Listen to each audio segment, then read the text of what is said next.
Hello Avon.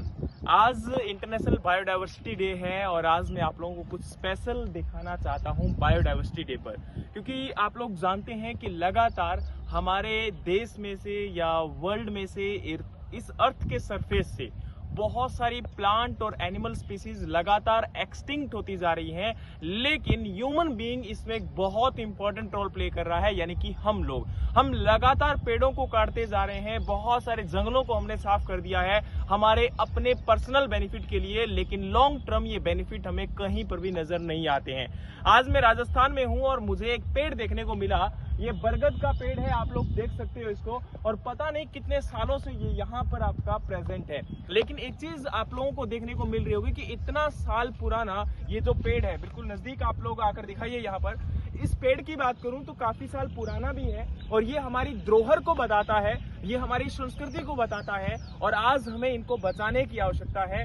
और आप अगर पीछे देखोगे तो ऊपर की तरफ आपका पूरा पहाड़ का एरिया है ये, और ये अरावली हिल्स का एरिया एक्चुअल में अगर हम बात करें तो।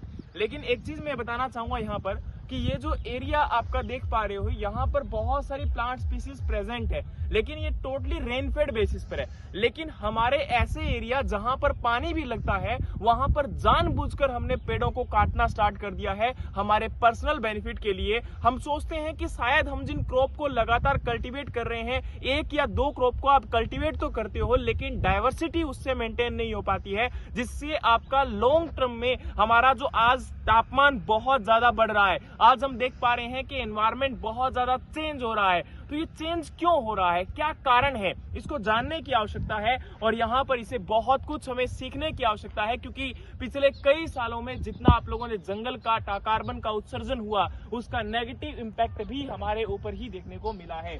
तो आप लोग देखिए प्लीज एक बार।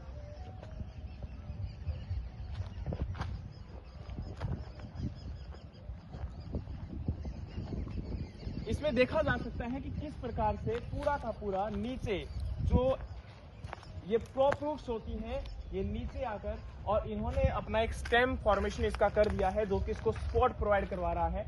इसका जो खुद का स्टेम है, I think so main stem की बात करें तो वो बीच में से नजर भी नहीं आ रहा है कहीं भी, लेकिन जो इसकी एडवेंटिशियस रूट्स हैं उनकी वजह से इसने पूरा का पूरा कवर किया हुआ है इसको पूरा। और ये जो रूट आप लोग देख पा रहे हैं, ये स्टेम नहीं है, एक्चुअल में एडवेंटिशियस रूट है, जो कि ऊपर से इसके अंदर नीचे की तरफ आ रही है। लेकिन आपको एक चीज समझना पड़ेगा कि नेचर अपने आप में कितनी जो है अलग है, विलक्षण है। तो इन्हीं चीजों को हमें समझने की आवश्यकता है और आज इंपॉर्टेंट भी है। और बहुत सारी स्पीसीज को हमने एक्सटेंड किया है, लेकिन ये नहीं कह रहा हूं कि उनको वापस लाया जा सकता है, लेकिन एटलीस्ट जो स्पीसीज हमारे पास बची हुई हैं उनको बचाया जा सकता है, इस एनवायरमेंट को बचाया जा सकता है। लेकिन इसमें सबका रोल एक बहुत महत्वपूर्ण होता है। हम कम से कम हर बार कुछ पेड़ों को लगाएं, कुछ पानी को बचाएं, तो आप इन सब चीजों को लॉन्ग टर्म तक प्रिजर्व कर पाओगे। हमारे जो जनरेशन, नेक्स्ट जनरेशन है, उन्होंने हमें इन चीजों को उन्होंने एक प्रकार से हमें उधार दिया है, तो जो उधार उन्होंने दिया है उस उधार को हम उनको सही सलामत वापस दे पाए, एक ब्याज के साथ दे पाए। तो ब्याज तो नहीं दे पा रहे हो, लेकिन एटलीस्ट उनका जो मूल है वही वापस कर दें, वही इंपॉर्टेंट है। उम्मीद करता हूं कि छोटा सा सेशन था, आपको काम आएगा, पसंद आएगा, और आप इसको लाइक कीजिए अगर आपको वाकई में पसंद आया, और शेयर कीजिए दोस्तों के साथ, ताकि ज्यादा से ज्यादा इन चीजों को हम लोग बचा सकें। Thank you so much, have a great day. जय हिंद, जय भारत।